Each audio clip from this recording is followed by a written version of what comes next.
Personally, may onting gigil kasi nga yun sa ano namin, sa girian namin ni Roque. Yun, napagalitan ako ni coach. Siguro ano yun, dagdag motivation para sa akin para bumawi next game.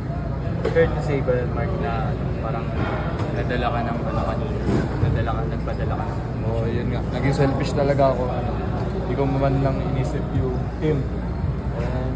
Dapat next game ready na ako dun. Kahit nga nabanggit mo na medyo naging selfish ka. Medyo umabol rin yung perpetual ganun nga. Kumbaga, bukod dun sa inbound, sa crucial nyo na inbound kanina, parang mahami oras pa kayo, tapos apat na lang yung lamang ng veteran. So, mga ganung klaseng lapses pa din mas ma-mistakes mo. Siguro usap-usap lang kami. And lalo na yung second group kasi I think negative nila. Para sa akin yun yung naging malaking factor. Hindi ko naman sila sinisisi pero alam naman natin kung gaano kalalim yung veteran.